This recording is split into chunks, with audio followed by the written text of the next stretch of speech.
You've heard of history's wars and heroes, but there's another side to the past, a stranger side, the kind of stories you won't find in school books, stories of ordinary days that ended in ways no one could have imagined. Tonight, you'll walk those final moments with the people who lived them, not as a distant observer, but through their eyes, feeling the cobblestones beneath your feet, hearing the sounds of their world, and breathing in the air just before history took its oddest turns. Our first stop is London, 1814, with the Great Beer Flood. The day begins as most autumn days do, a damp chill hanging over the city, the air thick with the smell of coal smoke from the chimneys. My shift at the Horseshoe Brewery is nearly done. The great wooden vats that tower above us are filled to the brim with dark, rich porter. You can smell it even from the yard, roasted malt, a faint sweetness, the tang of yeast still lingering. The work is steady, repetitive, checking taps for leaks, scraping residue from the floors, listening to the creak of the massive iron hoops that bind the vats. I've worked here long enough to know their sounds, their moods, as if they were living things. But today, there's a strange groan from vat number 1, just for a moment, then silence. We think nothing of it. London is noisy, carts rumbling over stone, vendors shouting, a distant church bell marking the hour. I carry on, wiping my hands on my apron, thinking about supper. And then, with a crack like thunder, the iron gives way. The sound doesn't stop. It rolls, deep and booming, as the vat bursts. 800,000 litres of beer explode into the room, sweeping men from their feet. Barrels are flung like toys. The air fills with a sharp, yeasty mist, the scent so strong it burns the back of my throat. I try to stand, but the wave takes me, warm, surging, impossibly fast. It slams through the brewery doors into the street, tearing down walls, smashing through houses. I'm tumbled along with it, the world turning end over end, my hands grasping for anything solid. Outside, the screams are swallowed by the roar of the flood. Neighbours appear in doorways only to be swept away. Children vanish from sight in an instant. The porter's foam churns against brick and stone, soaking everything in its path. For a moment I surface, just enough to see the pale autumn sky streaked with chimney smoke, and then I'm under again, my ears filled with the rush of beer against cobblestone. The sweetness is gone now. It's heavy, suffocating. The city will remember this day for years, the day the streets of St. Giles ran with beer. But for me, here, now, it is only the sound of water that is not water, the taste of barley on my tongue, and the feeling of the world slipping quietly away. 1518, the dancing plague. From the streets of London, heavy with the scent of beer, we travel back in time, 3 centuries earlier, to the summer heat of Strasbourg in the year 1518 with the dancing plague. The cobblestones here are dry and sun-baked, the air shimmering over the rooftops.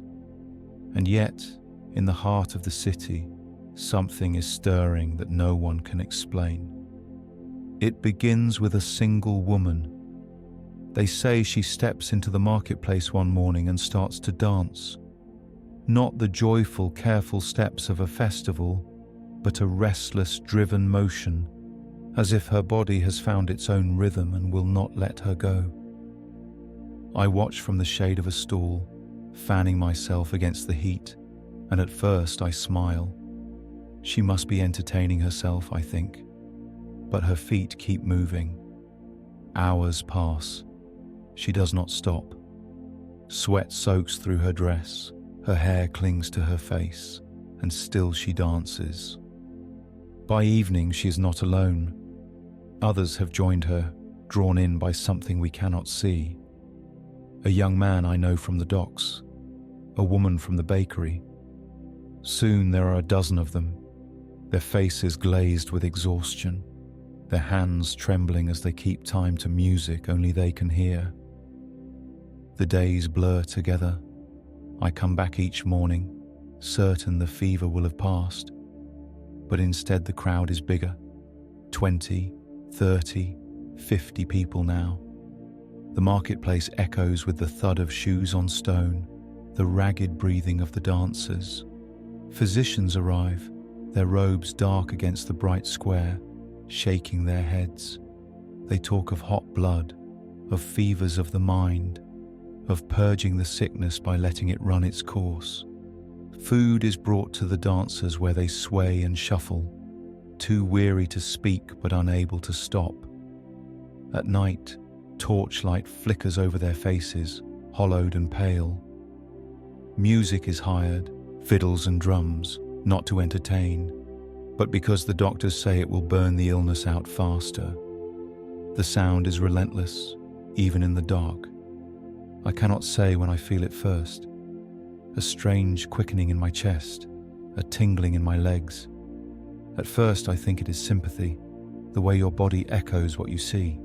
But then my feet begin to move, a step, then another. My heart hammers. I try to pull away, but my body will not obey. The world narrows to the rhythm, my own pounding feet, the beat of the drums, the rise and fall of the crowd around me. Days and nights bleed together, faces change. The sun rises and sets, but we do not stop. Some collapse and are carried away.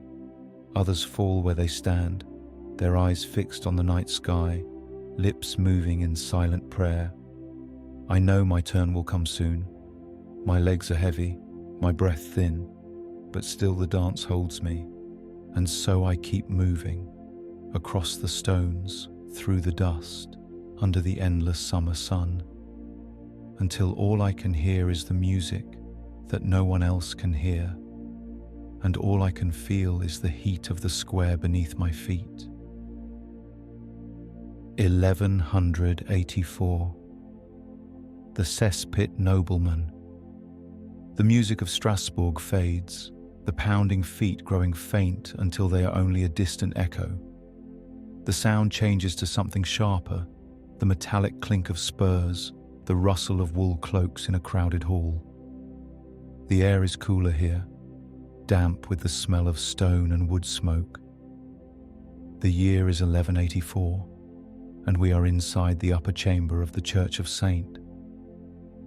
Peter in Erfurt, Germany, pressed shoulder to shoulder among the nobility, unaware that the floor beneath us holds a secret as dangerous as any battlefield. I have travelled for days to be here, summoned along with the other lords of Thuringia to settle a dispute.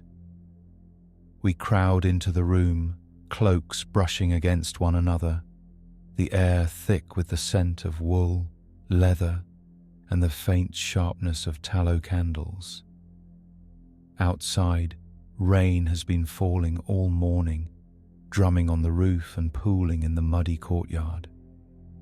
The floor beneath us is made of heavy timber planks, worn smooth by years of use. I can feel the faint give beneath my boots as the hall fills. More men arrive, their armour clinking, their spurs scraping the boards, until it seems every inch of space is taken. The bishop begins to speak, his voice deep and steady, but my attention drifts. I notice the groan of the beams beneath us, a low creak that grows as more weight presses down. A murmur rises through the crowd. Someone near me shifts uncomfortably, testing the floor with his heel. And then, without warning, the timbers split. A deafening crack echoes through the hall. The boards shudder underfoot, and before I can reach for the wall, the floor gives way. The world turns into chaos, shouts, the splintering of wood, the sudden cold rush of air as we drop. I hit something hard, and then there is a splash. The stench strikes me before the reality does. We have fallen into the cesspit beneath the hall. The pit is deep, the walls slick with slime, the water thick and foul. I try to find my footing, but the muck pulls at my legs. All around me, men thrash and shout, their armor dragging them under. Some manage to cling to floating beams, but the weight of so many bodies churns the filth into a choking tide. I gasp, but the air is foul and heavy. My fingers scrape at the stone wall, searching for purchase, but it is too smooth, too wet. My strength drains quickly, the cold and the stench seeping into me. Above, the jagged hole in the floor frames a patch of grey sky, rain still falling in thin streams. I think of my home, the warmth of my hearth, the quiet of the hills, and then of nothing at all as the sounds of struggle fade, leaving only the steady patter of rain into the black water. 1919, the Great Molasses Flood. The choking stench of the cesspit lifts, replaced by a clean, biting cold that catches in the lungs. The air tastes of salt from Boston Harbor and faint coal smoke drifting from winter chimneys. Timber beams and medieval stone give way to the industrial lines of steel and rivets, and before us looms a tank the size of a fortress, filled to its brim with dark, sticky molasses. It is January 15th, 1919, and on this still, bright winter morning, the city has no idea it stands in the shadow of a slow-moving disaster. I work near Commercial Street, just across from the Purity Distilling Company's massive storage tank. It's an enormous steel cylinder, 50 feet tall, nearly as wide, filled with more molasses than I can imagine. They say it holds over 2 million gallons, destined to be shipped out and turned into rum. In the winter light, the tank's curved sides shine dull and dark, rivets glinting in neat rows. The morning begins quietly. Horses pull wagons along the cobblestones, their hooves striking a slow, steady beat. The air is calm, broken only by the creak of cartwheels and the distant clang of the streetcar line. But there's a strange hum to the air, a tension I can't name, the way the steel walls of the tank sometimes groan when the sun hits them. At first, I think the sound is a gunshot, a sharp metallic crack, then another, deeper, like the boom of a drum. People stop in the street, turning toward the tank. I hear a long, tearing noise, the kind that makes your teeth ache. And then the wall of the tank bursts open. It's impossible to understand what I'm seeing until it's too late. A dark wave surges out, not water, but thick, glistening molasses, moving faster than I thought anything so heavy could. It shimmers in the winter sun as it rolls forward, 25 feet high, swallowing everything in its path. I run, but the wave is quicker.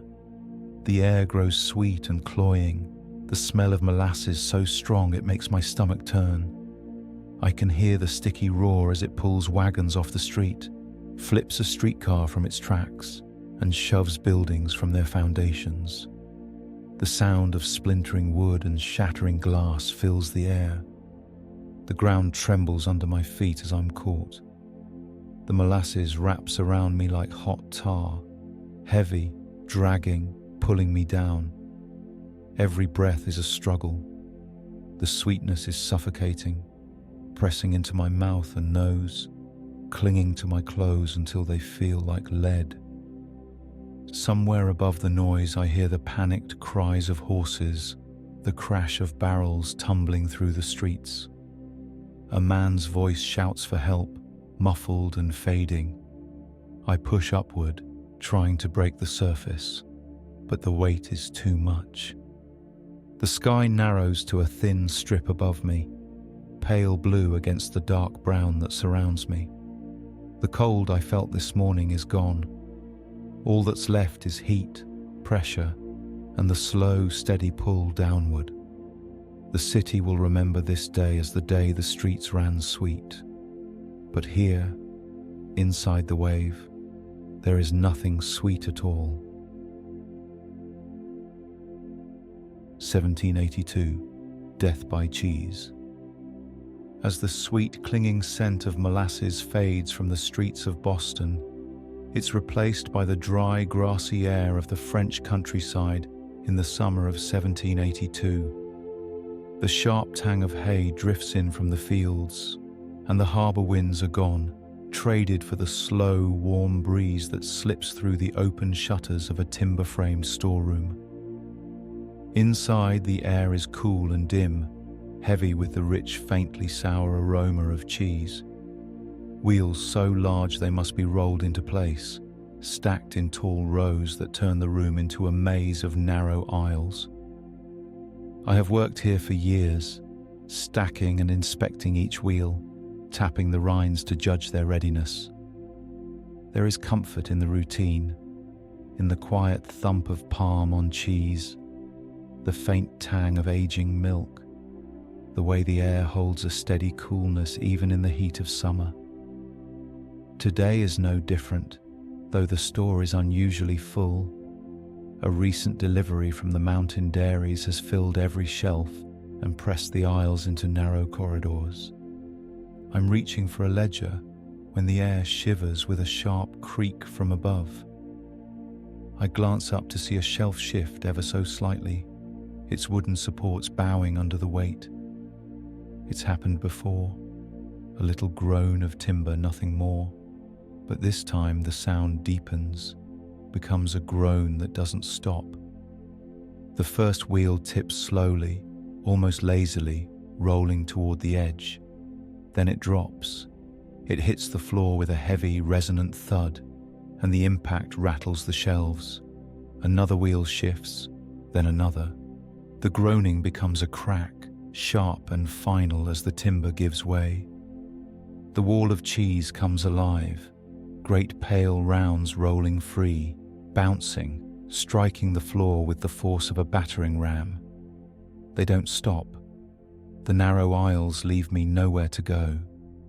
I dodge one, only to find another bearing down, faster than I can move. The first wheel hits me squarely in the chest, knocking me off my feet. The air leaves my lungs in a gasp as I fall, the impact ringing in my ears like the echo of a drum. I try to rise, but another wheel strikes, pinning me against the floor. The weight is crushing, my ribs protesting with every shallow breath. The scent of the cheese, once so familiar, is overwhelming now, thick and sour in the heat. Somewhere the collapse slows, the thudding becomes less frequent, but the wheel across my chest is unyielding and the edges of my vision blur.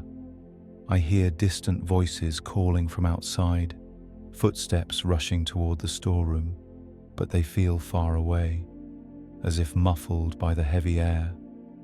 The cool darkness of the storeroom deepens, wrapping around me, until the only thing left is the slow, steady beat of my heart against the unmovable weight above me.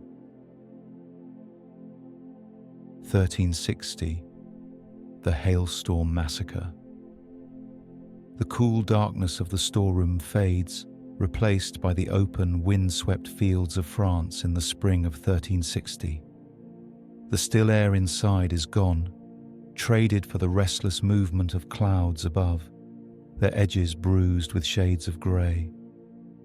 I stand among the English army, camped in the open countryside near Chartres, our tents pitched in neat rows across the damp grass.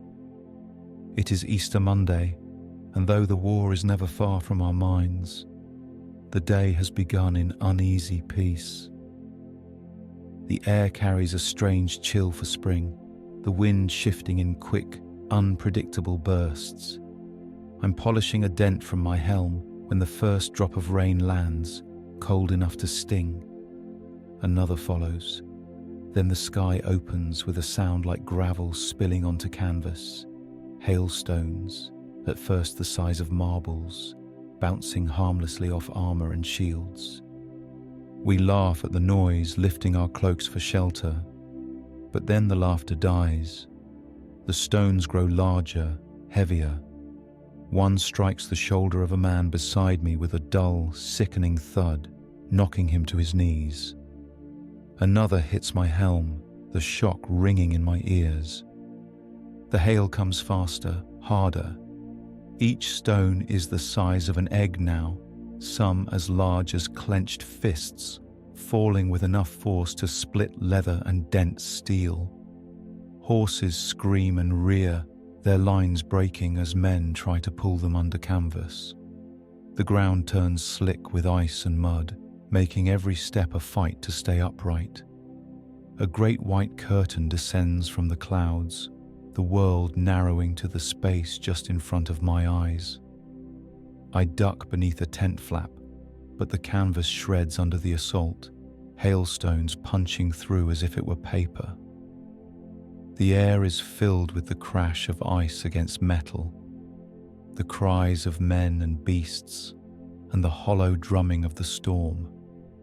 The cold is bone deep now, each stone that strikes me stealing the air from my lungs. I press against the earth, covering my head with my arms, but there is no shelter, no pause in the onslaught. Around me, men lie still in the slush, their armor dented and slick with melting ice. The storm rages for what feels like hours, though it cannot be more than minutes. When it finally begins to ease, the silence that follows is heavier than the noise. The field is white with hail, scattered with motionless shapes. My breath comes in shallow gasps, each one clouding in the frigid air. Above, the clouds drift apart, revealing a pale, indifferent sun. 1923, Death by Laughing. The hailstones melt into memory, the battlefield fading into the hum of a small theatre in London, 1923. The air here is warm and thick with the scent of perfume, damp wool coats, and the faint sweetness of tobacco smoke curling toward the ceiling. I sit in a row of cushioned seats, my hat resting on my knee, the stage lit in a soft amber glow. It's been a long week, and I've come here to forget it for a while, to let the music and laughter wash the weight from my mind. A comedian stands at center stage, his voice bouncing easily around the room.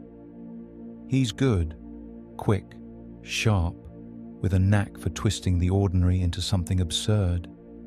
Each punchline lands like a spark, setting off ripples of laughter that spread through the crowd. I laugh along at first, politely, the way one does when the evening is pleasant. But then he says something, a small, clever turn of phrase, and it catches me off guard. The laugh bursts out of me before I can stop it, louder than I intended. I feel the warmth of it, the release. It feels good, too good. The next joke follows immediately, and I'm gone again, my chest shaking, eyes watering. The laughter comes in waves, harder now, tumbling one over the other. My hands clutch at the arms of the seat as my ribs ache, but I can't stop. It's as if something has come loose inside me. The people around me chuckle, glancing in my direction, but the sound of the stage pulls them back. For me, there's nothing else now. No stage, no audience, just the rhythm of the comedian's voice and the way it keeps pulling another laugh out of me, deeper and sharper than the last. My breath begins to catch, my chest burns, each inhale feels smaller than the one before. I try to stand, but my legs are weak, my vision swimming. The laughter keeps coming, spilling out in gasps, even as the edges of the room blur into shadow. Somewhere far away, the audience claps, the comedian taking his bow. I want to join them, but I can't draw in enough air to applaud. My hands rest on my knees, my shoulders shaking with the last bits of laughter as the theatre tilts around me. The warmth that filled me at the start is gone now, replaced by a lightness, as though I'm drifting away from my own body. The sound of the applause fades, leaving only the echo of my own laughter, softer and softer, until there is nothing left at all. 1911, The Ostrich Feather Fire. The last echoes of laughter fade, replaced by the quiet hum of a fashionable tea room in 1911. The air is scented with pastries and strong black tea, mingled with the perfume of the women who fill the tables. I sit near the back, my gloved hands folded neatly in my lap, the latest Paris hat perched carefully on my head, wide-brimmed, crowned with soft fabric and a cascade of white ostrich feathers that bob gently as I move. It is the latest style, a thing of beauty and status. The feathers catch the light when I tilt my head, drawing admiring glances from nearby tables. The chatter around me blends into a gentle murmur, the clink of china teacups keeping time beneath it. Outside, the winter sun filters through lace curtains, casting delicate patterns across the tablecloth. I'm leaning toward a friend, laughing softly at some small gossip, when I feel it, a sudden brush of warmth along the side of my head. At first, I think it is simply the heat of the room, but it grows sharper, hotter, in the space of a heartbeat. A gasp comes from somewhere nearby, followed by the scrape of a chair. Then I smell it, not the comforting scent of tea or pastries, but the acrid bite of burning. My friend's eyes widen, and she reaches toward me, but the heat flares, the fine feathers catching as if they were dry straw. The room erupts in motion. A waiter lunges forward with a napkin, batting at the flames. Voices overlap, some shouting for water, others calling my name. I stand, tipping my chair backward, the heat crawling down toward my ear, the bright flare reflected in the silver of a teapot. I try to pull the hat free, but the pins hold fast, twisted deep into my hair.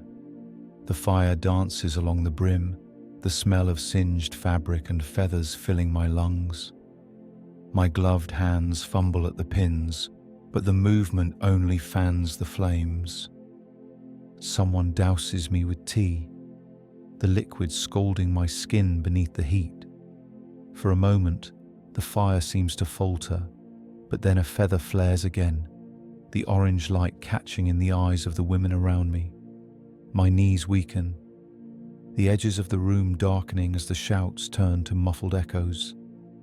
The last thing I feel is the strange lightness of the hat lifting from my head, whether by hands or flame I cannot tell, as the world tips away into shadow, leaving only the faint scent of smoke in the air. 1360, The Hailstorm Massacre. The warmth of the tea room fades, replaced by the open, windswept fields of France in the spring of 1360. The hum of polite conversation is gone, traded for the restless movement of clouds above, their edges heavy and grey. I stand among the English army, camped in neat rows of canvas tents near Chartres. The grass beneath my boots is damp from earlier rain, and the air carries a strange chill for the season.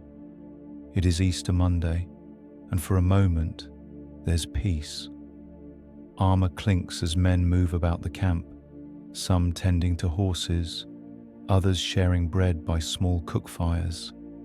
The war feels far away in this quiet pocket of the day. A drop of rain lands on my gauntlet, cold, but nothing unusual. Another follows, and another, faster now. Then the sound changes, a sharp drumming on canvas and steel. Hailstones, small at first, bounce harmlessly from tent tops and shields. A few men laugh, lifting cloaks over their heads. But the laughter dies as the hailstones grow, first the size of walnuts, then larger still, striking with such force they dent armor and split leather straps. One man near me crumples to the ground with a cry, blood running from beneath the rim of his helm. Horses scream and buck against their tethers, eyes rolling white as they try to break free. The sky darkens further, and the hail comes in torrents now, jagged white missiles the size of clenched fists. The air is full of noise, the violent crack of ice against steel, the rip of canvas tearing under the onslaught, the low groans of men trying to crawl for shelter that no longer exists. I crouch low, my shield raised, but each impact rattles my bones. My breath comes in sharp bursts, the cold biting deep into my chest. The ground turns slick with melting ice, making every movement clumsy and desperate. Around me, shapes fall and lie still, their armor dented, their bodies half buried in white. It cannot last long, storms rarely do, yet each second stretches, each hailstone a hammer strike from the sky. When at last the pounding slows, the field is silent, but for the groan of the wounded. The grass is gone, hidden beneath a white sheet that glitters under a pale, uncaring sun. 1854, the pudding poisoning. The frozen battlefield fades, the echo of laughter replaced by the clink of silverware and the low murmur of polite conversation. The air is thick with the scents of roast meats, fresh bread, and rich gravies. Candlelight flickers along polished wood paneling, catching on the gold trim of the ballroom's high ceilings. It is 1854, and I am seated at a long table set for a grand banquet, the kind where every plate gleams and every course arrives with ceremony. The evening has been building toward the final course. Conversations pause as uniformed servers sweep into the room, carrying great silver trays. Upon them sits the pudding, a proud centerpiece of the meal, its rich golden surface glistening under the candlelight. The smell is warm and sweet, a comforting blend of butter, sugar, and spice. Around me, people murmur their approval, forks poised as the first slices are placed onto fine china plates. I take my portion, the heat rising gently from the pudding, steam curling in the cool air. The first bite is soft, melting easily on my tongue. A wave of sweetness rolls over me, followed by something faintly metallic. It's odd, just a hint at first, and I glance toward my neighbor, wondering if the recipe has changed. But he's already taking another bite, smiling faintly. I follow suit, though the taste lingers strangely. My second bite is slower, the texture heavier now. A faint tightness creeps into my throat. Around the table I notice movement, hands setting down forks, faces shifting from delight to discomfort. One guest coughs sharply into his napkin. Another presses a hand to his stomach. A warmth blooms in my chest, but it is not pleasant. It spreads quickly, turning to a deep ache. My vision swims. The sound of conversation has turned sharp and high-pitched, chairs scraping back from the table. I hear someone call for a physician, the urgency cutting through the growing confusion. The pudding sits untouched before me now, the sweet smell turned cloying. My stomach twists violently, the edges of the room begin to blur, the chandeliers above smearing into halos of light. A voice somewhere says the word arsenic, and the pieces fall into place in a way that chills me deeper than the pain. I grip the edge of the table, knuckles white, the fine linen rough under my fingertips. My strength ebbs with every shallow breath. The air grows thick and slow, as though I am trying to draw it through water. My last clear thought is not of the poison itself, but of the warmth of the pudding. How something so inviting could carry such a final, hidden sting. 1387. Death by Goose. The scent of spiced pudding fades, replaced by the cool, damp air of the English countryside in 1387. The clamour of a banquet hall is gone, traded for the quiet rustle of leaves and the distant rush of a shallow stream. The ground beneath my horse's hooves is soft from a recent rain, and the leather of my saddle creaks with each steady step along the narrow dirt path. The day is calm, grey skies overhead, the wind carrying the earthy smell of wet grass and tilled soil. I ride without hurry, enjoying the stillness between towns. My cloak shifts with the movement of the horse, and the faint jingle of the bit is the only sound that breaks the quiet. It is the kind of day when nothing feels urgent, when the road seems to stretch forever in a gentle rhythm of hoofbeats. It happens so suddenly that I do not even have time to curse. From the edge of a thicket, a flurry of white bursts into the open, wings beating wildly, a sharp, furious hiss cutting through the air. A goose, large and unafraid, charges straight toward us. My horse shies, ears flattening, but the bird is relentless. Its wings thrash like sails in a storm, and it rushes forward with startling speed. I try to steer away, but in the tight lane there is little room to maneuver. The goose launches upward, beak snapping, and strikes hard against my leg. Pain shoots through me, sharp, shocking. My horse jolts sideways, hooves slipping in the wet earth. I grab at the reins, but the world tilts violently. My foot catches in the stirrup as I fall, the sudden pull twisting me sideways. The goose is still there, flapping and striking, its hiss a constant grating note in my ear. My horse rears, panic in its eyes, and I am dragged a short distance before I manage to wrench my boot free. The pain in my leg is worse now, spreading upward, heavy and throbbing. I push myself onto an elbow, gasping for breath, but my body feels strangely weak. The edges of my vision begin to darken. I glance down and see blood seeping through the fabric, more than I would expect from such a small wound. My heart pounds hard, then harder still, as if trying to push against something it cannot overcome.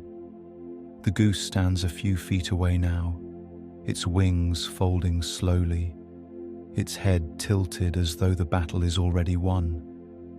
The sound of the stream grows faint, the grey sky above blurring into nothing, and I feel the weight of the earth pulling. 1986, the Lake Nyos disaster. The damp English countryside dissolves into the humid air of Western Cameroon, August 21st, 1986. The cool drizzle is gone, replaced by a still, heavy night that clings to the skin. Crickets sing in the tall grass, their rhythm unbroken. The moon hangs low over the dark waters of Lake Nyos, its surface as smooth as glass, reflecting a sky without clouds. The village rests quietly on the hillside, huts and homes lit only by the faint orange glow of cooking fires that have long since burned low. I'm sitting outside, the air thick with the scent of damp earth and wood smoke. The day's work has ended, and the world feels calm, unshaken. I hear the distant bleating of goats in their pens, the soft laughter of neighbours drifting through the night. There is nothing in the air to warn us. No rumble, no wind, no tremor from the lake. Just the stillness, heavy and complete. Then a sound, faint, almost imagined, like the deep exhale of something vast and hidden. A ripple moves across the lake, catching the moonlight for an instant before the surface smooths again.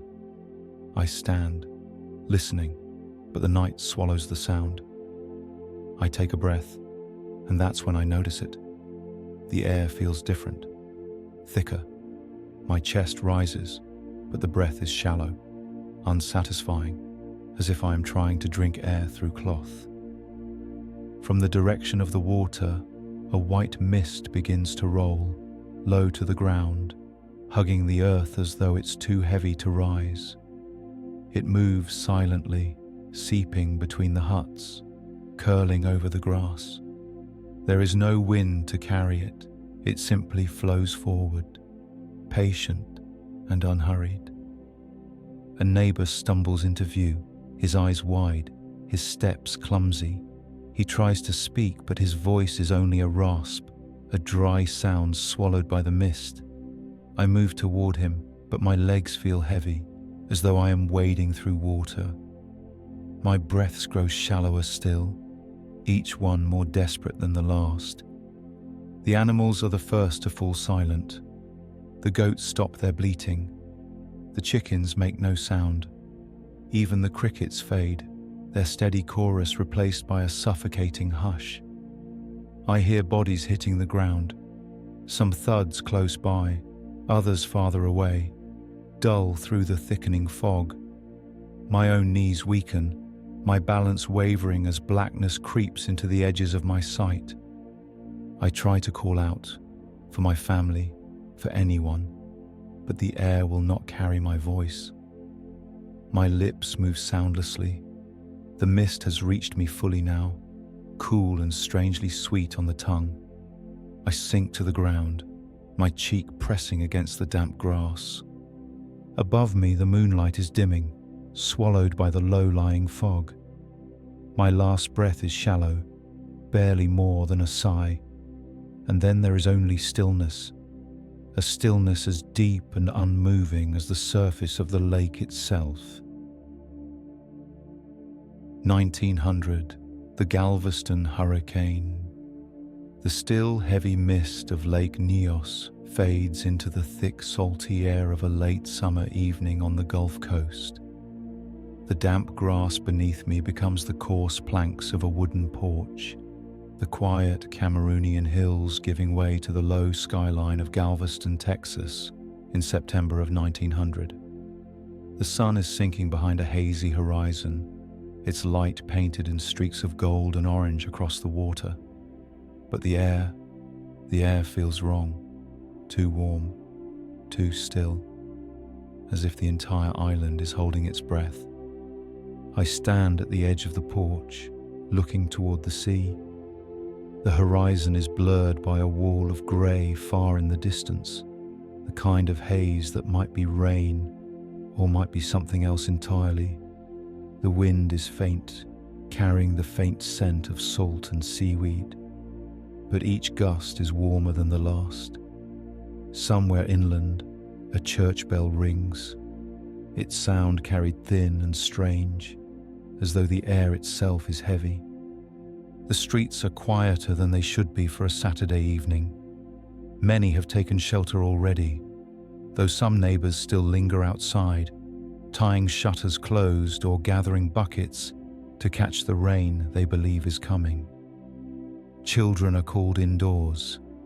Horses pull carts stacked with hastily loaded belongings, their hooves ringing against the cobblestones. And then the wind shifts. It comes sudden, from nowhere, strong enough to whip my hair across my face, rattling the shutters I thought I had secured.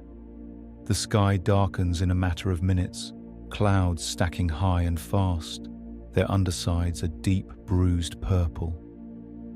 The smell of the ocean grows stronger, almost overpowering, and with it comes the first hiss of rain, not soft drops, but stinging, wind-driven needles of water that slap against skin and wood alike.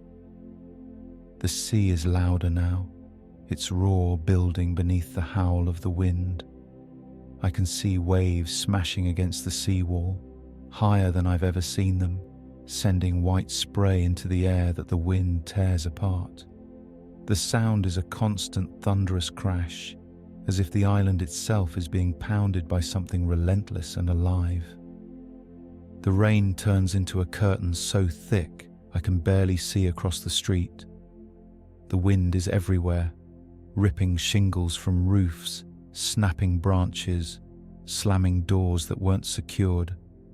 Somewhere to my left, I hear the splintering crack of a collapsing structure.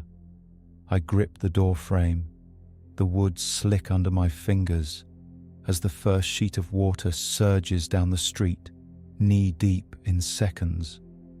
A wagon overturns in the flood, its wheels spinning uselessly in the churning water. People shout, some to each other, some simply from fear, but their voices are nearly lost in the cacophony. I step backward into the house as another surge slams into the street, the force of it shaking the ground beneath my feet. The water is rising faster now, pulling at anything not nailed down, sweeping barrels, crates, and debris past in a violent stream. Inside, the air is dim, lit only by a single oil lamp. The wind still finds its way through the cracks, making the flame tremble. The sound outside is unending, wind, water, wood tearing apart. I move toward the back of the house, away from the roar, but the water is already there, seeping in under the door. It is cold now, swirling around my ankles, then my knees.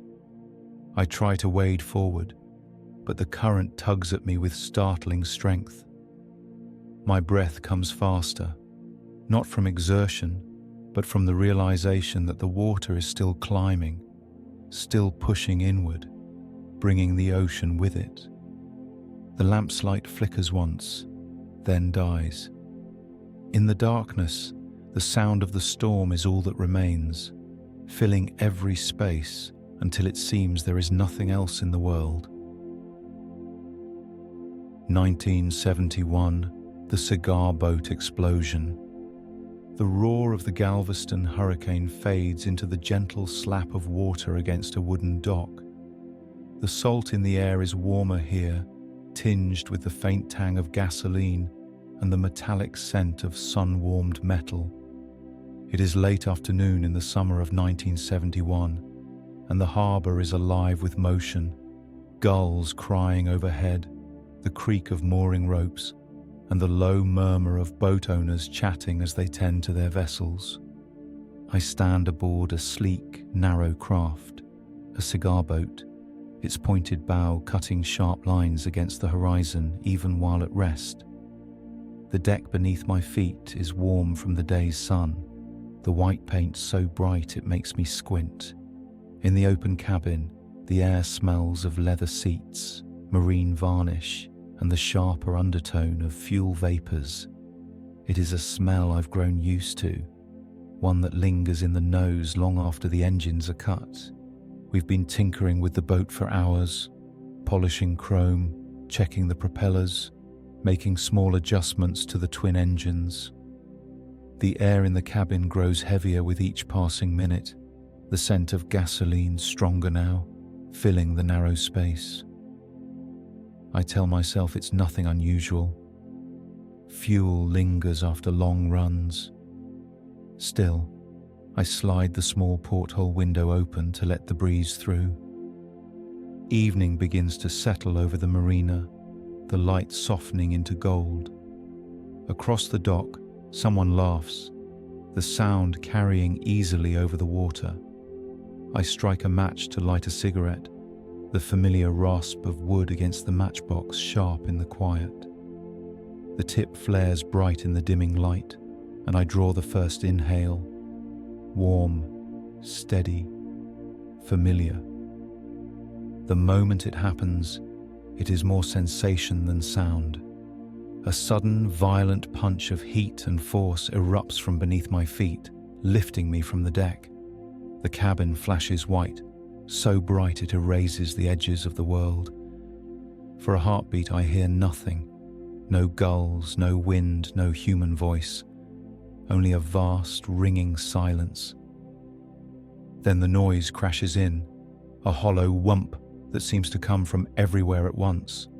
Shards of glass and metal sail past in a blur, catching the sunlight before they vanish into the water. My lungs seize as the heat rolls over me, the air thick with the choking stench of burning fuel. The deck is tilted now, the world unsteady. Smoke coils upward in thick black columns, the boat groaning as if it has been wounded. My hands reach for something solid, but the surfaces are too hot, too slick. The dock feels impossibly far away, the voices there frantic but distorted, like shouts carried through water. The heat steals the breath from my chest, my limbs heavy, unresponsive. The sun dips lower behind the harbour's edge, its golden light swallowed by the smoke, until there is only darkness, heat, and the slow, inevitable pull of the water below. 1794, the wig powder poisoning. The heat and smoke of the harbour fade, replaced by the sweet, heavy scent of perfume and powder.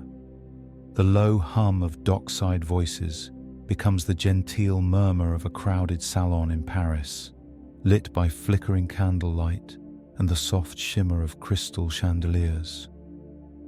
It is the spring of 1794, and I stand before a gilt-edged mirror, my reflection framed by powdered walls and velvet draperies. My hair, or rather the towering confection of curls that hides it, is being perfected by nimble hands, teased higher, smoothed flatter, coaxed into place beneath a cascade of pale powder shaken from a swan's down puff. The wig is a marvel, a monument of fashion and status. Beneath its towering form, I can feel the pins securing it tight against my scalp. The powder drifts down over my face in a fine cloud, clinging to my lashes, my lips, even my tongue. The taste is faintly bitter, but I've grown accustomed to it. It is the price of elegance. The scent is floral, with a hint of something sharp underneath. Not unpleasant, though it stings the back of my throat if I breathe too deeply. Around me, the room is alive with preparation. Ladies stand in clusters, their dresses rustling like silk waves as they turn to appraise each other. Gentlemen linger near the walls, coats cut to perfection, faces pale under their own dusting of powder. Servants hurry past with silver trays, glasses chiming softly as champagne is poured. The first sign that something is wrong comes as a small, sharp itch at the back of my throat. I clear it quietly, thinking little of it, but the tickle lingers, deepening into a dry cough. The air suddenly feels warmer, heavier. My skin prickles beneath my gown, heat rising to my cheeks in a flush that is not entirely from the candles. A lady nearby coughs as well, pressing a lace kerchief to her mouth.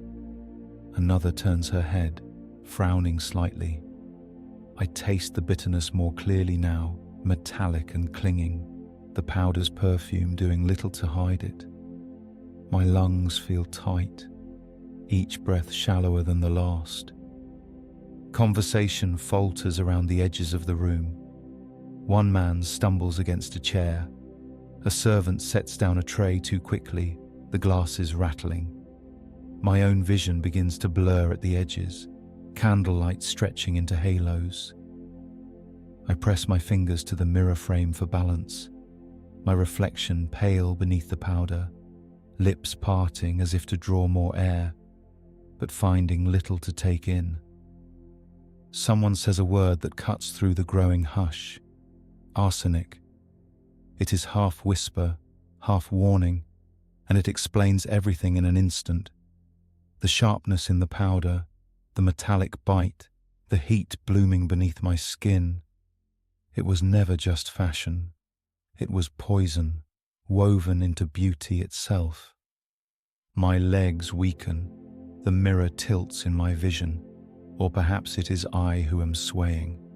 The last thing I see is the powdered curve of my own cheek in the candlelight, before the world folds into a darkness as soft and final as the puff of powder that still hangs in the air. 1911, Hat Fire. The perfumed powder and glittering chandeliers dissolve into the warm, fragrant air of a London tea room in 1911. The sharp, metallic bite of arsenic is gone, replaced by the soothing aromas of steeping Earl Grey, sugared pastries, and the faint floral trace of lavender perfume drifting from nearby tables. Afternoon light filters through tall windows softened by lace curtains, painting delicate patterns across polished wood floors. The room hums with quiet conversation, the clink of porcelain cups, and the rustle of dresses as ladies lean toward one another to exchange whispered gossip. I sit near the back, gloved hands folded neatly in my lap. Upon my head rests the pride of my wardrobe, a wide-brimmed hat trimmed in silk and crowned with a cascade of long white ostrich feathers. The feathers catch the light when I turn, drawing admiring glances from across the room. I lift my teacup slowly, savouring the warmth against my palms, feeling the gentle sway of the feathers above me. The room feels safe, cocooned in civility until I sense it, a sudden bloom of heat along the edge of the brim. At first it's faint, easily mistaken for a stray beam of sunlight, but it grows sharper with each passing heartbeat. My friend across the table stops mid-sentence, her eyes fixed on something above my head. A gasp ripples through the room, followed by the quick scrape of a chair. Then I smell it, the unmistakable scent of burning, dry and acrid. The warmth flares into a searing bite, and in the space of a breath, the delicate ostrich plumes ignite. The tea room erupts in movement. A waiter rushes forward, napkin in hand, batting at the flames. Someone calls for water. I push my chair back, the legs scraping against the floor, the bright edge of the fire reflected in the silver teapot beside me. My gloved hands fly to the hat, but the pins hold it fast, anchored deep into my hair. The heat is unbearable now, the flames licking downward, close enough that I can feel the hair at my temple tighten and curl. The smoke is thick, tinged with the faint scent of scorched silk. I tug at the hat again, but it will not budge. The room's gentle chatter has been replaced by a rising chorus of shouts and hurried footsteps. Something warm splashes against me, tea, hastily thrown from a nearby table, but it does little to quench the fire. The edges of the room waver in my vision, the lace curtains and polished wood blurring together. My breaths come short and sharp, as if the air itself has grown too thin to fill my lungs. And then, a sudden lightness, the weight of the hat gone from my head. Whether torn free by desperate hands or consumed entirely by flame, I cannot tell. The voices around me stretch and fade, the patterns of sunlight dissolving into shadow, until all that remains is the faint scent of smoke and the quiet clink of a teacup settling back onto its saucer. 1875, Death by Banquet Collapse. The scent of smoke and scorched silk drifts away, replaced by the rich aromas of roast meats, fresh bread, and sweet puddings. The polished calm of the tea room gives way to the lively clamour of a grand dining hall in 1875. The high ceilings are hung with crystal chandeliers, their warm glow spilling over long tables dressed in immaculate white linens. Gold-rimmed china gleams under the light, and silver utensils clink in time with the cheerful murmur of conversation. I sit among the guests, the hum of voices weaving through the gentle strains of a string quartet tucked into the far corner. Servants in crisp uniforms move like clockwork between the tables, refilling goblets and carrying away empty plates. Every surface gleams, from the polished mahogany floors to the mirrored panels on the walls that reflect back the movement and colour of the room. It is a night of celebration. A new civic building has been completed, and the city's most notable citizens have gathered to honour the achievement. Toasts are made, glasses lifted, laughter spilling easily across the room. I join in, my own goblet raised, the warmth of the wine softening the edges of the evening. But as the dessert course is being served, a sound rises beneath the music, faint at first, like the distant groan of a ship's timbers. I glance toward the far wall, but no one else seems to notice. The musicians play on, the conversation flowing uninterrupted. The sound comes again, longer this time, followed by a slight vibration through the floor. I set down my fork. Across the table, a man pauses mid-sentence. Then, with a deafening crack, the world lurches. The floor beneath us shifts, dropping just enough to send chairs skidding and glasses toppling. Shouts fill the air as the wooden beams give way entirely, the polished boards splintering open. The fall is sudden and chaotic. Plates and silver crash around me, the air filled with the snapping of wood and the terrified cries of guests. I land hard among a jumble of chairs and table legs, the sharp edge of a broken beam catching my side. The scent of food and perfume is gone now, replaced by the dust of plaster and the harsh tang of splintered timber. In the dimness below, people scramble to their feet, calling for loved ones. Somewhere nearby, a chandelier lies shattered, its crystals scattered like ice across the floor. My legs feel weak as I try to stand, the weight of another table pressing against me. I push at it, but my arms are slow to obey, the sounds around me muffled by the pounding in my ears. Above, the jagged hole in the ceiling reveals the dining hall we had occupied moments ago, its edges lit by flickering candlelight. Figures lean over the edge, their faces pale in the glow, calling down for help.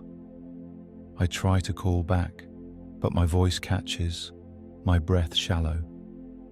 The glow above blurs, the outlines softening, until all I can see is the faint shimmer of broken crystal in the dust.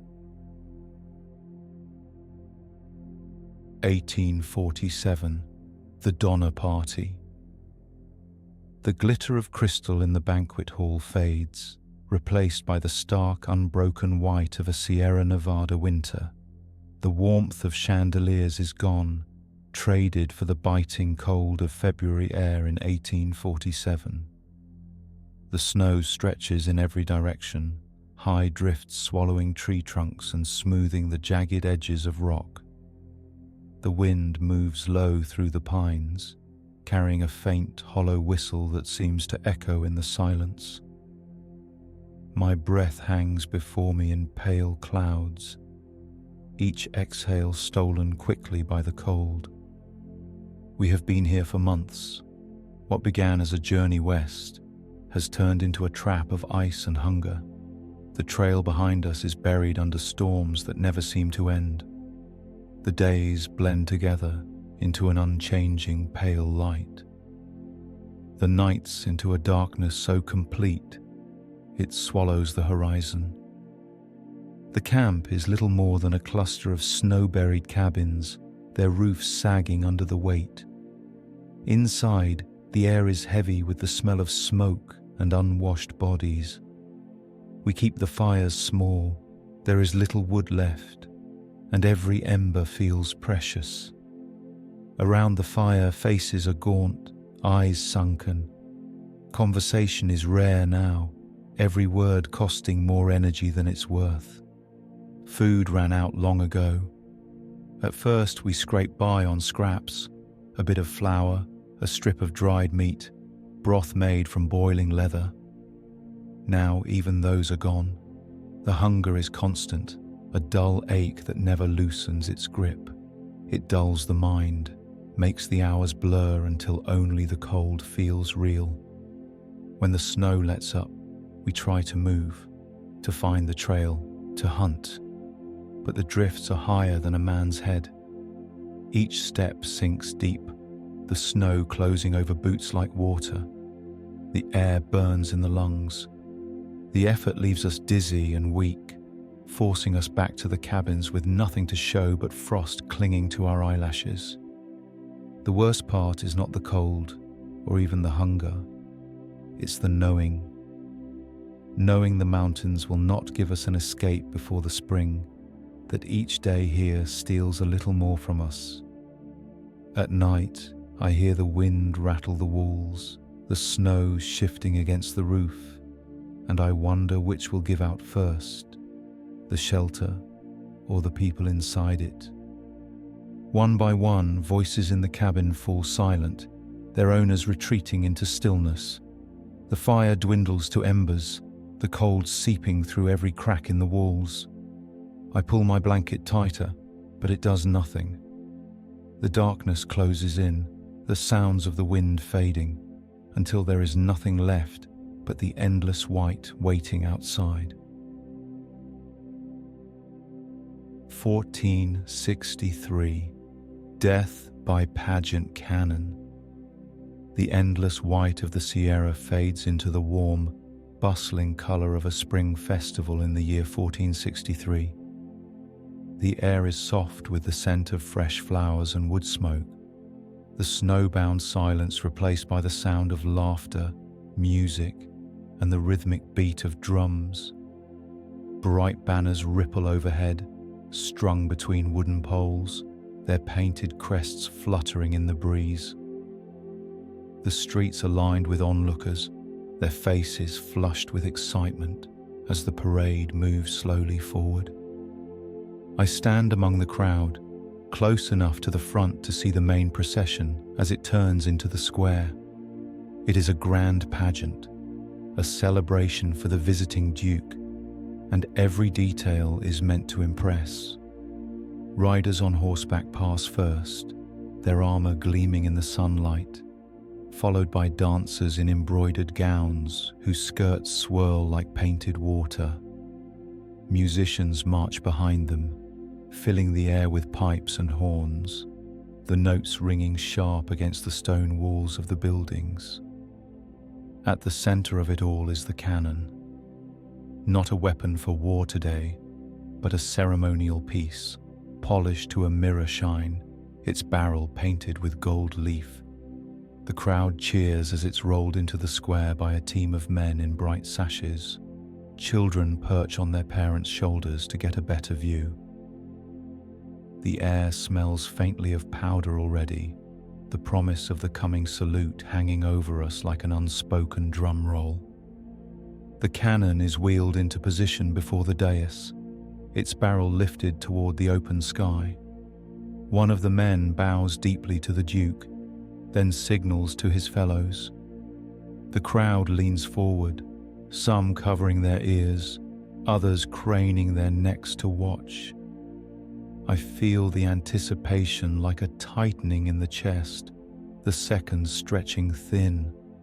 Then, a sudden crack, not the deep rolling boom we expect, but a sharp, violent blast from the mouth of the cannon.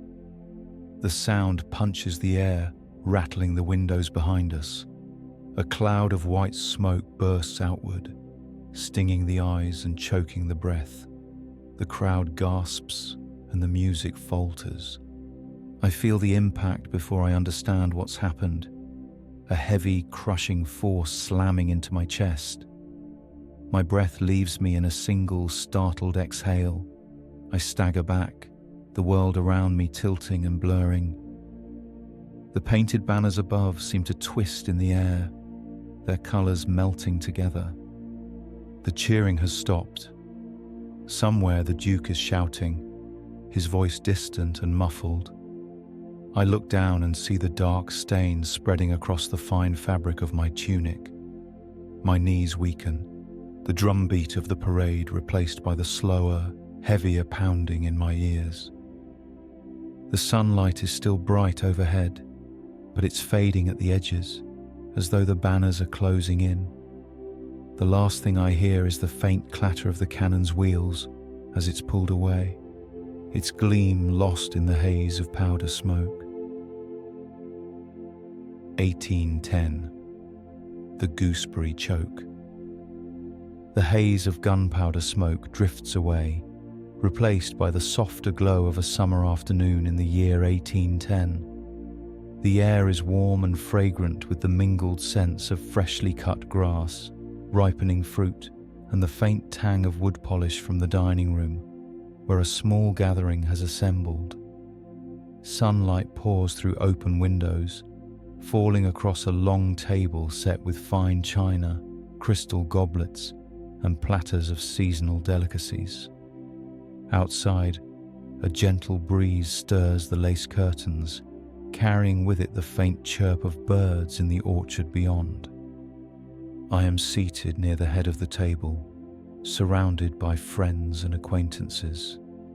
The mood is light, the conversation easy, punctuated by bursts of laughter and the occasional clink of glass against glass. The meal has been a leisurely affair. Cold meats, soft bread, fresh butter. But now, the final course has been brought out. A large porcelain bowl heaped high with gooseberries, their pale green skins glistening with dew. They are a rare treat, their tart sweetness perfectly suited to end the meal. A servant passes the bowl to me first, and I take one between my fingers, rolling it gently before popping it into my mouth. The flavour is sharp, bright, almost startling after the savoury dishes that came before. I reach for another, speaking over the table as I bite down. It happens in an instant. A small shift, a misjudged swallow. The fruit catches in my throat, lodging firmly in place. At first, I think it's nothing, a momentary wrong turn that a cough will clear. I try to laugh it off, but the sound comes out strained, broken. I take a sip of wine, but it does not pass. The conversation falters. Faces turn toward me, their expressions changing from mild curiosity to concern. I try again to cough, harder this time, but the blockage remains, unmoving. The room grows warmer, the edges of my vision tightening. My chair scrapes against the floor as I push back, standing in an attempt to breathe more freely. A hand touches my shoulder, steadying me. Someone calls for water. Another voice, sharper now, tells me not to panic. But my chest is already heaving in shallow, desperate gulps that bring no relief. The sharp flavour of the gooseberry lingers on my tongue, a cruel reminder of the small, simple thing that has become an unyielding wall. The sounds in the room distort, the words of my companions lost beneath the heavy pounding in my ears. My fingers curl against the edge of the table, seeking something solid. The warmth of the sunlight has turned harsh, glaring, as my knees begin to weaken. The last thing I see is the bowl of gooseberries, still half full, the light from the window glinting off their delicate skins. Then the colour drains from the room, replaced by darkness as the air slips further and further from reach. 1981. The Falling Cactus. The warm hum of a summer dining room fades into the dry, open stillness of the Arizona desert in 1981. The air here smells of dust and sun-baked stone, carrying with it the faint, resinous scent of creosote bush. The horizon wavers under the heat, and the only sound is the low, steady buzz of cicadas hidden among the scrub. The light is blinding, reflected off pale sand and jagged rock, making the sky seem impossibly wide and blue. I stand in my yard just beyond the edge of town, a rifle resting in the crook of my arm. In front of me towers a saguaro cactus, a giant older than I am, with arms reaching upward like frozen green sentinels. Its spines catch the light in sharp silver glints, and its thick, ridged skin casts long shadows across the ground. For years, I've told myself I'd take it down, too close to the house, too heavy with rot at its base. But today, standing under its looming height, another reason takes shape. I've heard the stories about how these giants can topple unexpectedly, crushing anything in their path. I decide it would be better to bring it down on my terms. I lift the rifle, the barrel warm from the sun. The shot cracks through the dry air, echoing faintly off the distant hills. A small puff of greenish debris sprays from the cactus where the bullet hits, but it does not fall. Another shot follows, then another. Each one thuds into the thick, fibrous flesh, the sound dull and strange compared to wood or stone. I step closer, reloading, the heat pressing in around me. The cicadas fall silent. I aim again, pulling the trigger, and for a moment, nothing happens. Then, a deep groaning creak rises from within the cactus, a sound like wood under strain, but wetter, heavier. The massive trunk shifts. Slowly at first, then with gathering speed, it leans toward me. My boots scrape against the hard ground as I take a step back, but it is not enough. The shadow of the falling saguaro swallows me whole in an instant. The impact is sudden and absolute, a crushing weight, not like wood, but like water trapped in flesh, pressing the air from my lungs. The cactus is heavier than it looks, each limb swollen with decades of stored moisture. Spines scrape across my arms and neck, 1,000 small burns against the larger, unyielding force pinning me to the ground. I try to move, to push against it, but the weight is immovable. The bright sky above narrows to a thin ribbon between the ridged green columns. My breaths come shorter, shallower, until each one feels like it might be the last. The heat remains, even as my strength fades, a dry, unchanging sun beating down over the stillness that has settled here. The cactus, once towering and alive, lies unmoving, and I with it. 1789, the eruption of Leakey. The dry heat of the Arizona desert gives way to a damp, restless chill. The smell of cactus and dust fades, replaced by the sharp tang of sulfur riding on a northern wind. The land here is stark and open, dark volcanic rock broken by patches of moss and low wind-bent grass. It is Iceland in the summer of 1789, but the air is dim, as if the sky has been smudged with ash. The sun, when it appears at all, is a pale disk, its light filtered through a high veil of smoke that has not lifted for weeks. I stand at the edge of my small farm, boots planted in the damp earth, watching the horizon. In the far distance, a black plume twists upward, thick and constant, unfurling into the low clouds. It is the Larky Fissure, a tear in the earth that has been pouring molten fire into the air for months. Even from here, days travel away, the sound is faintly present. A low, continuous rumble, like the breathing of something ancient and vast. The ash drifts everywhere.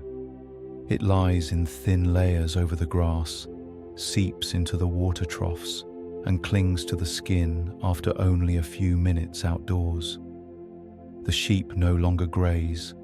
They nose the ground, but find only the bitter taste of poisoned plants.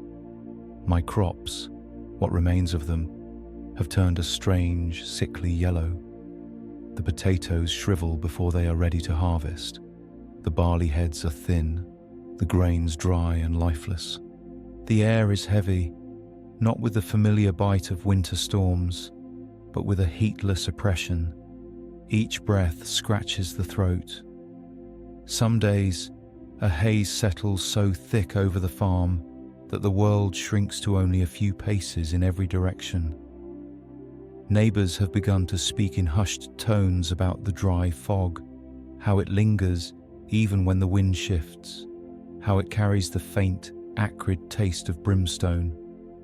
I fetch water from the well, but it smells faintly of rot now, with a sourness I cannot shake.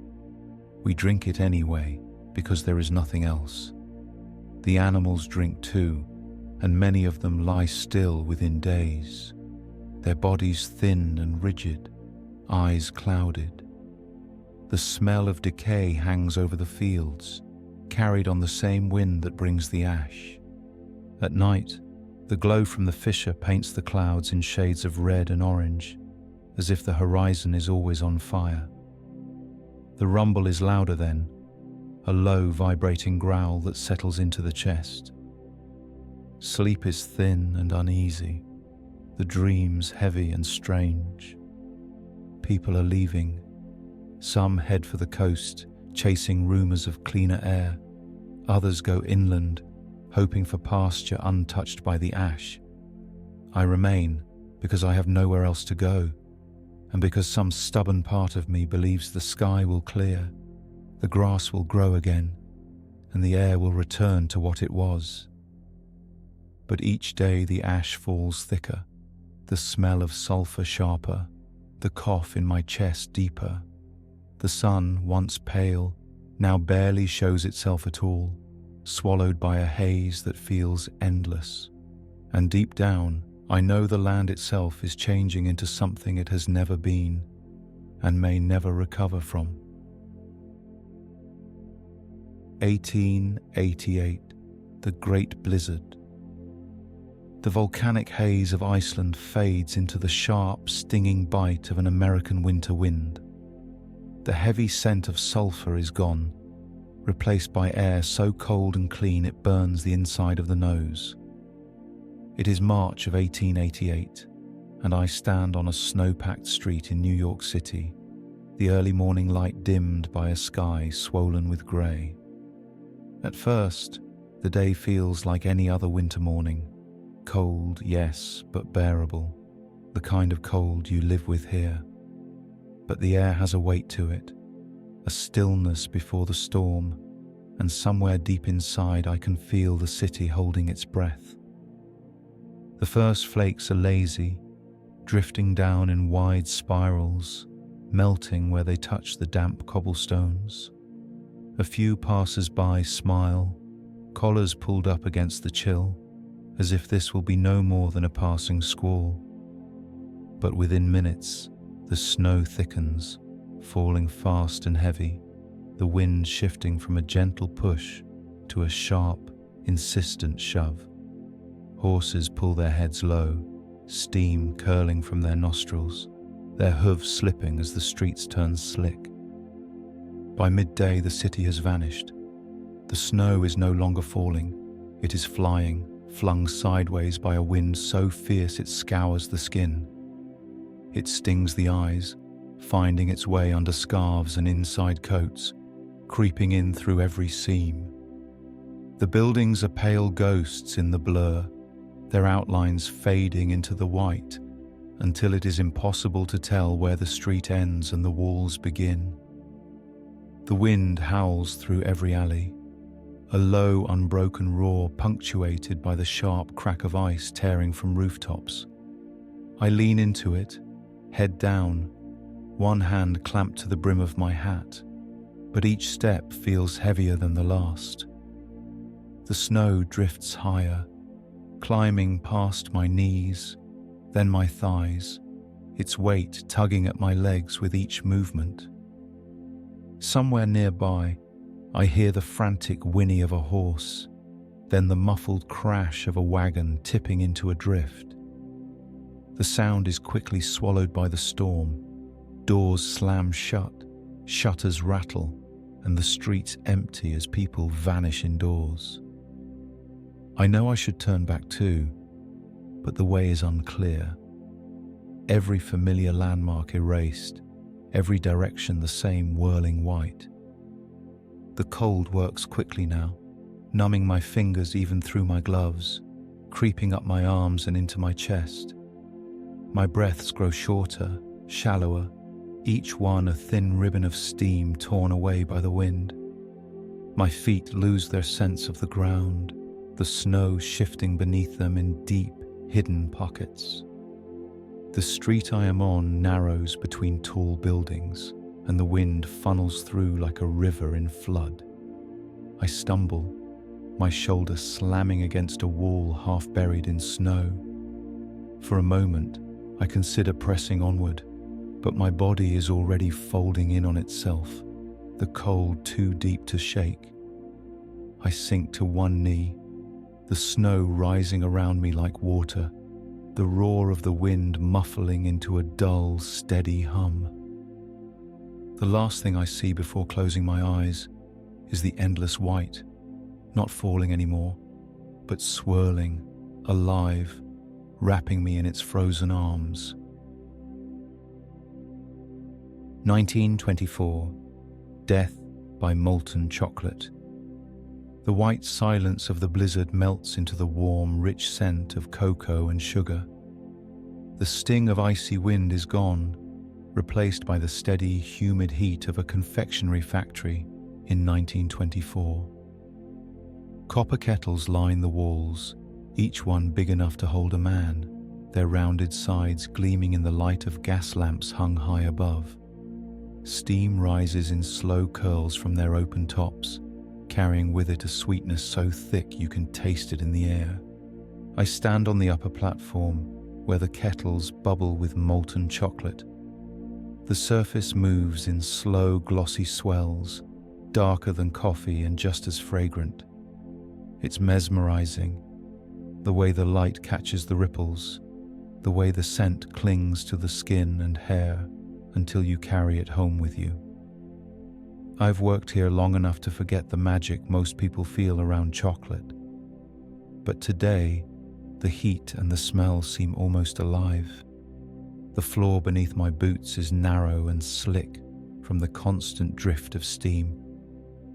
I lean over one kettle, peering at the bubbling surface, looking for the fine changes in texture that signal the right moment to move the batch.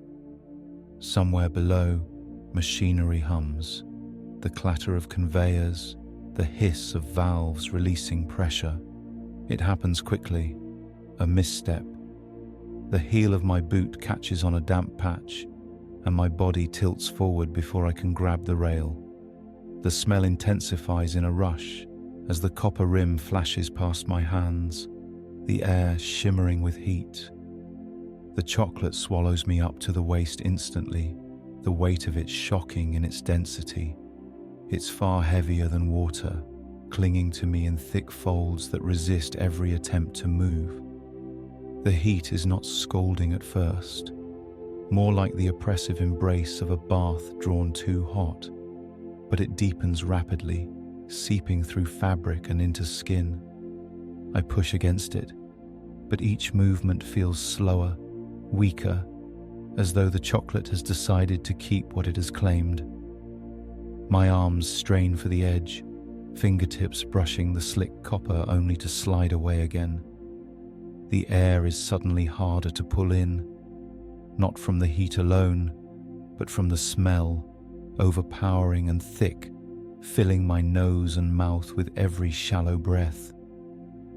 Below, the sounds of the factory continue, the rhythmic churn of mixers, the steady hiss of steam. But up here, everything narrows to the dark surface around me, to the sticky pull at my legs, to the heat building past endurance. My strength ebbs, my hands slipping lower each time they reach for the rim. The surface ripples once more, closing over my shoulders. The last thing I taste is sweetness, heavy and cloying, before the dark folds in completely, warm and absolute. 1307, the Bridge of Arrows. The heavy, cloying sweetness of molten chocolate fades into the sharp, open air of a medieval battlefield. The heat of the factory is gone, replaced by the crisp bite of an early autumn morning in the year 1307. I stand at the edge of a narrow wooden bridge spanning a fast grey river, the boards creaking under the weight of my armour. The smell here is of damp timber, wet leather, and the faint iron tang of weapons freshly sharpened. Our column has been moving since dawn, the sound of marching boots muffled by the mist that still clings to the low hills. On the far side of the bridge, the enemy waits. I can't see them clearly yet, but I can hear the occasional rattle of armour, the mutter of voices carried on the breeze. A lone crow circles overhead, its cries sharp against the stillness. The order comes to advance.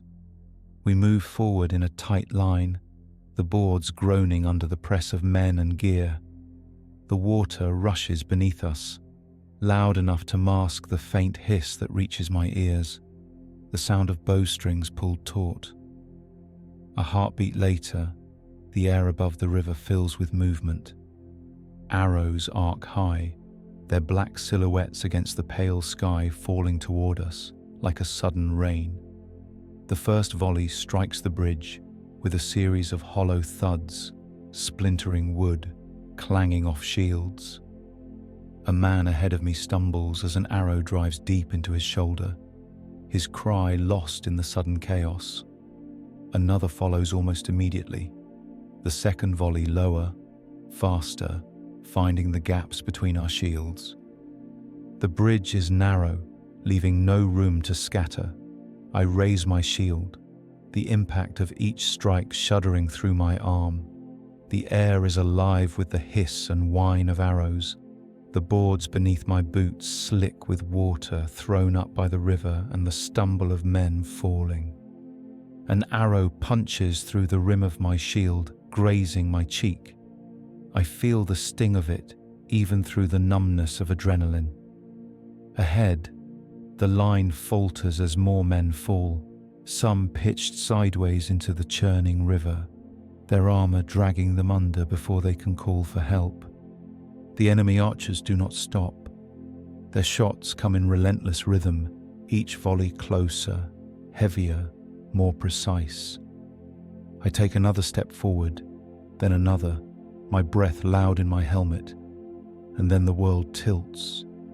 A blow to my leg sends me to one knee, the shield slipping from my grasp. The sky above is full of black fletching, a storm of feathered iron blotting out the pale sun. The roar of the river rises in my ears, the boards cold and slick beneath my hands. Another arrow strikes, this one finding its mark deep, and the breath leaves me in a single harsh rush. The last thing I see is the grey water flashing between the planks before my vision fades entirely. 1961. The circus tent fire. The sharp, metallic whistle of arrows fades into the bright, brassy blare of a circus band. The roar of the river is gone, replaced by the muffled drumbeat of an audience clapping in rhythm. It is 1961, and I am seated beneath the towering canvas of the big top, the air thick with the mingled scents of popcorn, sawdust, and animal musk. The late afternoon sun filters through the tent's fabric, turning the interior into a warm, golden dome. The ringmaster's voice booms, rich and theatrical, as he announces the next act. In the center ring, Acrobats spring from platform to platform, their sequined costumes flashing in the light. The crowd oohs and ahs, children leaning forward in their seats, sticky with sweets, their eyes wide. Above us, the canvas roof sways gently with the breeze outside, ropes creaking as they hold the great structure in place. I lean back, letting the spectacle wash over me. The quick thump of the band, the smell of fresh hay from the animal cages, the way the light catches on the trapeze wires. Then, somewhere behind the music, I hear it. A sound like paper catching fire. Soft at first, barely noticeable but growing. A faint haze appears high above, curling against the warm yellow of the canvas. The smell reaches me a moment later, acrid, sharp, out of place among the scents of sugared almonds and fresh popcorn. Someone in the row ahead of me shifts, glancing upward. The band plays on. The first shout comes from the far side of the tent. Heads turn. The haze thickens. A sudden flicker of orange leaps across the roof, moving with a speed that makes my stomach lurch. The sound changes, no longer a whisper, but a deep, fast crackle. Panic spreads quickly. The music stops. Performers abandon their marks, running toward the animal pens. Parents snatch children from their seats, shoving through the aisles.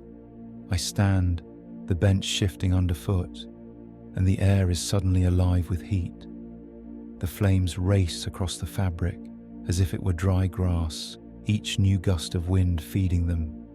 The crowd surges toward the exits, but the openings are narrow, the ropes and poles slowing the flood of bodies. Smoke pours downward, thick and choking, stinging the eyes until tears stream freely. I press a handkerchief to my mouth, the fabric dampening quickly as I cough. The animals scream, high, desperate sounds, as handlers struggle to lead them out. The canvas above is no longer yellow but black, curling inward as the fire devours it. The light inside shifts wildly, flickering between blinding gold and deep shadow. My lungs burn with every breath, my legs heavy as I push toward a gap in the side. A section of roof gives way with a roar, and the heat surges like a physical blow. For a heartbeat, I see the sky, clear and bright beyond the smoke. And then the crowd closes around me, the press of bodies as fierce as the fire itself. The last thing I feel is the sudden absence of air, the noise of the tent collapsing all at once before the world goes dark.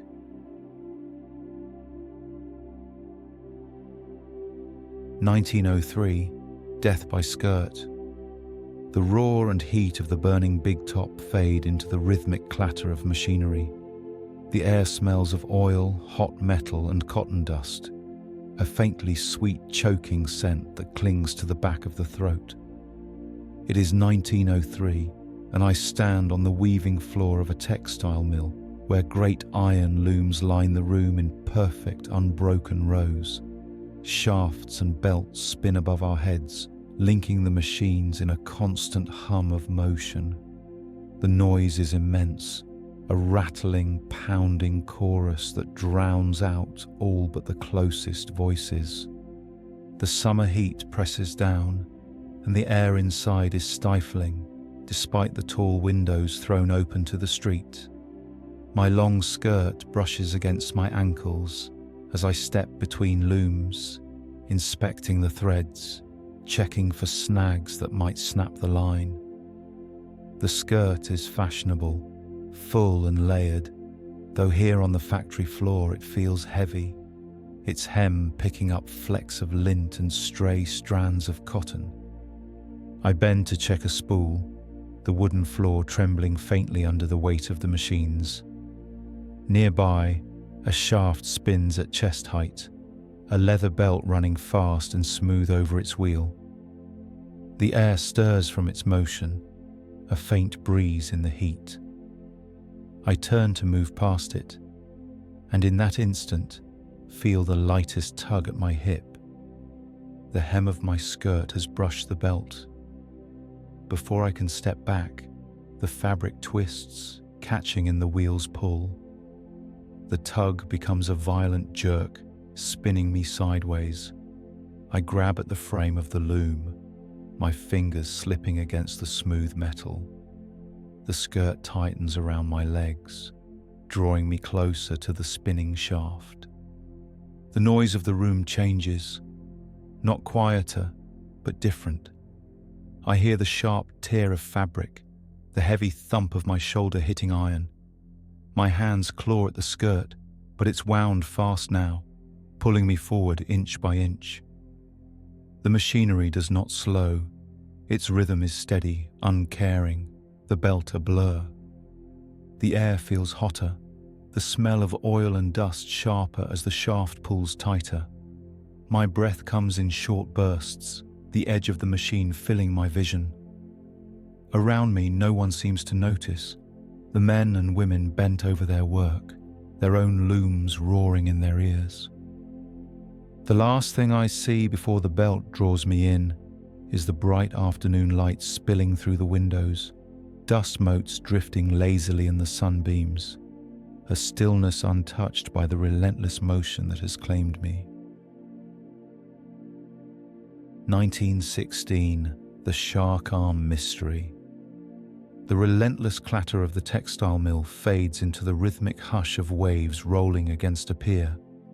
The air smells of salt and seaweed, with the faint tang of fish carried from the day's catch. It is 1916, and I stand on the weathered planks of Sydney Harbour, the late afternoon sun casting long gold streaks across the water. The sky is clear, the wind gentle, a perfect day to be on the water. I am here for the sport, not the market. My line trails lazily from the rod, the boat rocking softly beneath me as I scan the rippling surface. The water is calm, so clear in places that I can see flashes of silver as schools of small fish move together just below. The harbour smells alive, a mix of brine, engine oil, and the faint sweetness of marine vegetation drying along the shore. The line jerks once, then again, harder this time. I brace my feet and pull, the rod bending under the weight of something far larger than the flathead or bream I'd been expecting. The reel winds as the catch dives deep, pulling the line fast enough to burn my palm when I try to slow it. Minutes stretch as I work it in, the fish fighting with a force that sends ripples of excitement through me. My arms ache, my back tightens, but finally the surface breaks, and my breath catches. Rising from the water is the pale underbelly of a shark, thrashing in sudden panic at the open air. It is not large by shark standards, but big enough to command respect. The water around it churns, spraying across my face. I haul it aboard with the help of another man, the planks shuddering under its weight. Its eyes roll black, its jaws snapping at the air with sharp, wet clicks. The crew gathers, a few voices laughing nervously. One man grabs a gaff and moves to still it, but before he does, the shark convulses violently. Something protrudes from its mouth, not the silver glint of a fish, but a pale, fleshy shape. Gasps ripple through the men as the creature retches, and with a sickening lurch, expels the unmistakable form of a human arm onto the deck. It lies there, slick and strangely intact, the hand curled as if frozen mid-grip. A crude tattoo winds across the forearm, dark ink standing out against the pale skin. The deck smells of salt and blood, the air thick with the sound of men murmuring, some stepping back, others staring. The shark thrashes once more, but I hardly see it now. My gaze is fixed on that single terrible shape at my feet, water pooling around it, the quiet slap of the waves against the hull, the only sound that feels real. The easy afternoon has vanished. In its place is a silence that feels heavier than the sea itself.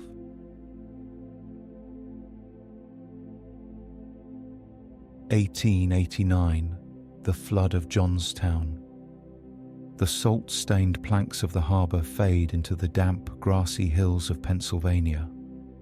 The air is heavy with the scent of wet earth and spring blossoms, the kind of early summer day that feels lush and harmless.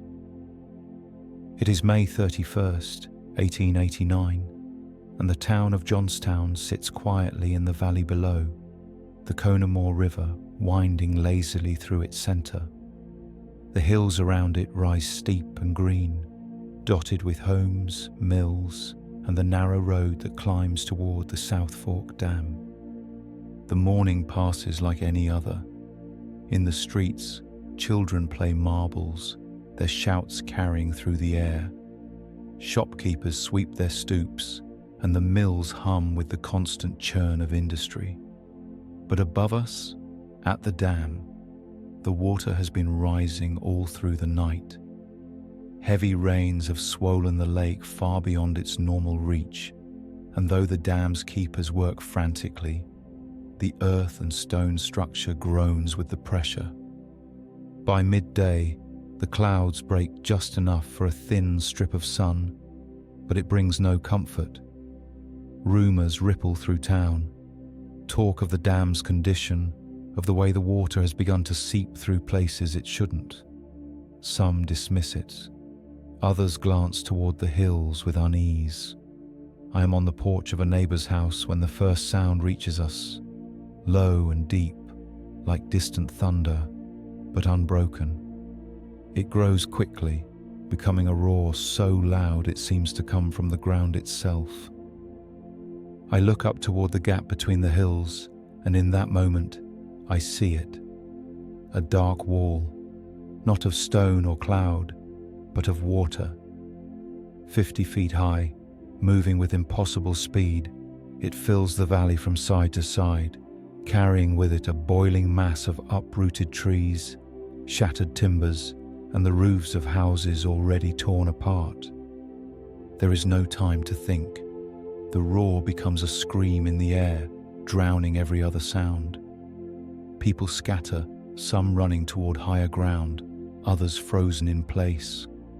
I try to move, but the wave is faster than anything I've ever seen.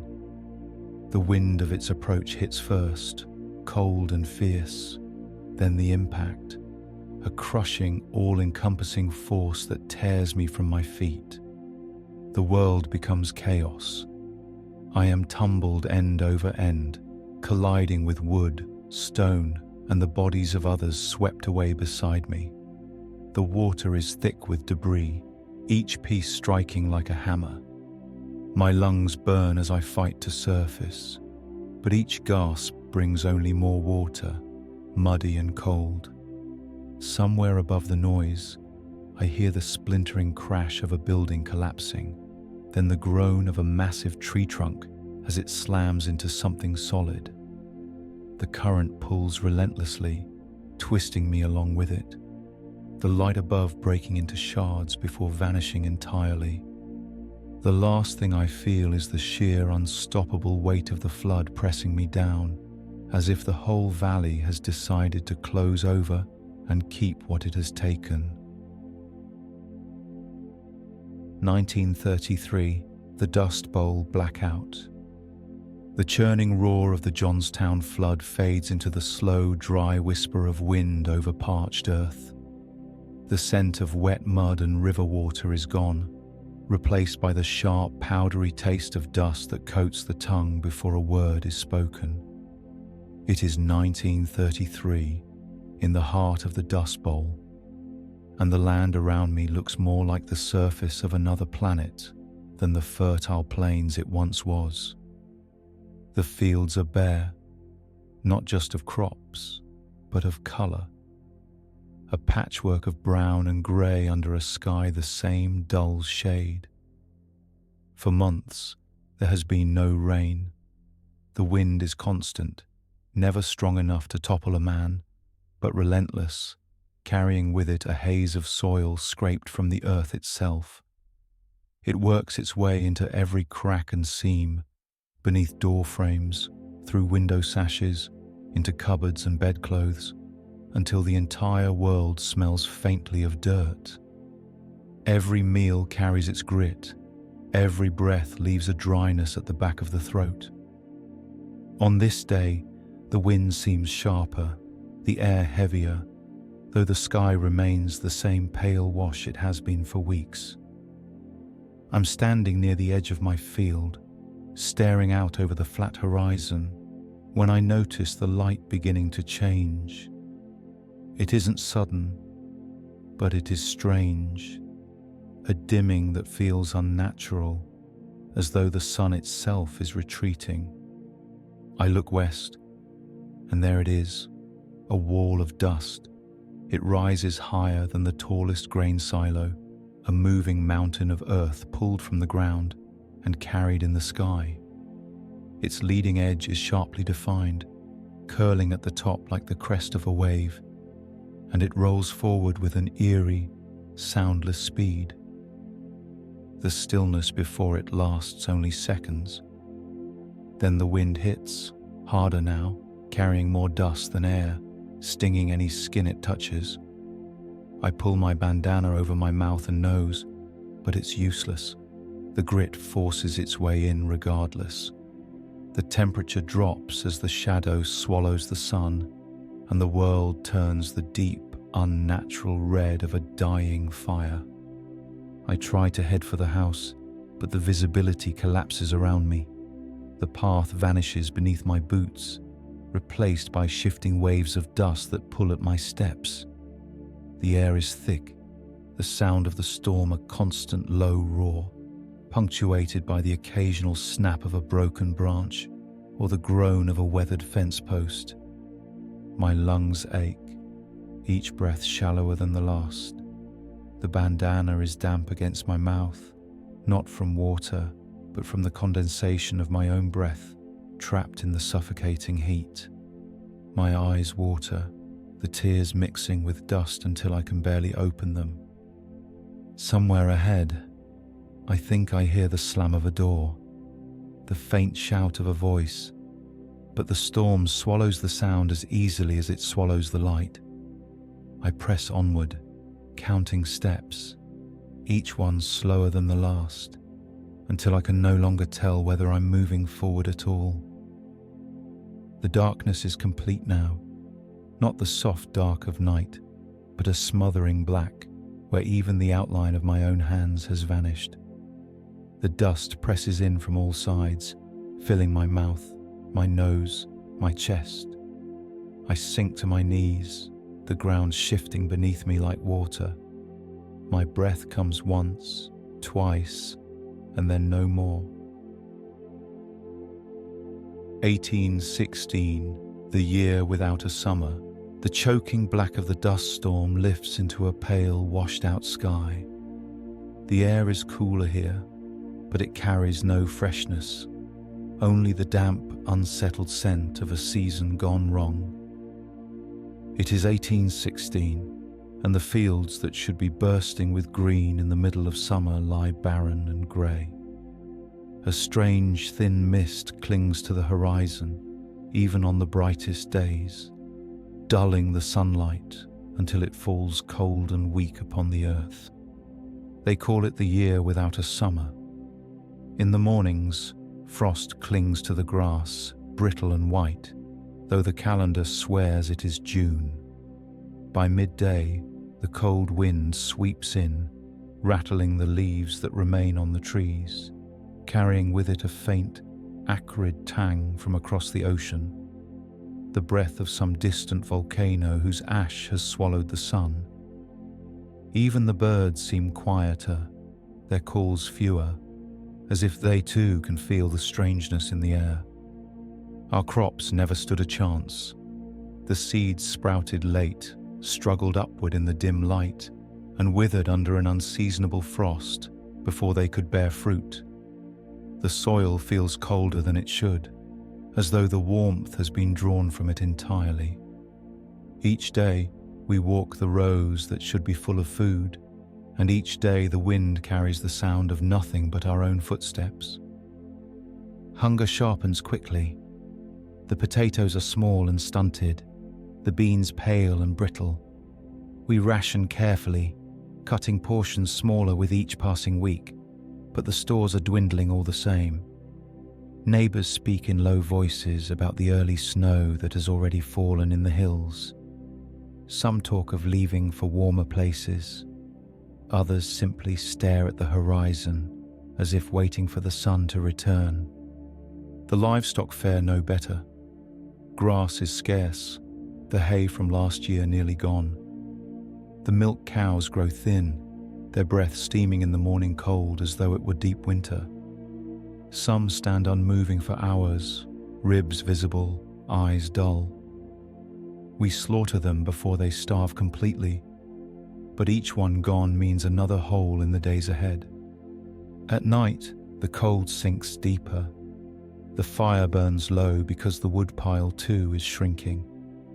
I wrap myself in every scrap of cloth I own, listening to the wind rattle against the shutters.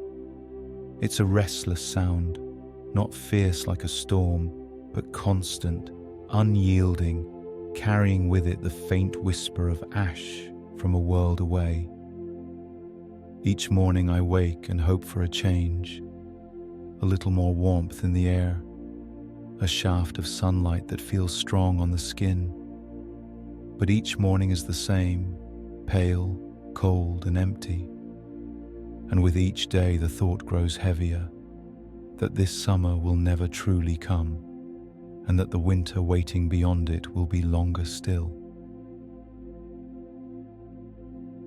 And so our journey through the strangest ends in history comes to a close. 30 moments scattered across centuries and continents, each beginning as an ordinary day, a walk to market, a shared meal, a celebration, a moment of work, until fate in its quiet or sudden way turned the course forever.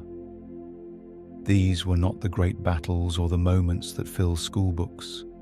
They were the smaller stories, the strange and unlikely, where lives changed and ended, not in the glare of history's spotlight, but in its quiet corners.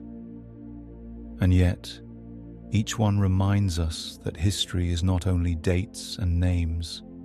It is lived, breath by breath, in moments as fragile as glass.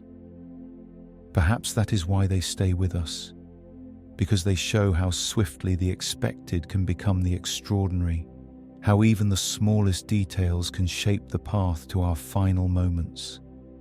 A feather catching flame, a sudden shift in the wind, a single step in the wrong place. All of them threads in the great fabric of time, each one cut without warning. As we step back from these stories and return to our own time, we carry with us a reminder that every ordinary moment we have is, in its own way, remarkable. That life, however strange or brief it may be, is always worth noticing while it is here. And that, perhaps, is the quiet gift left behind by those whose last moments have become part of history's most unusual tales.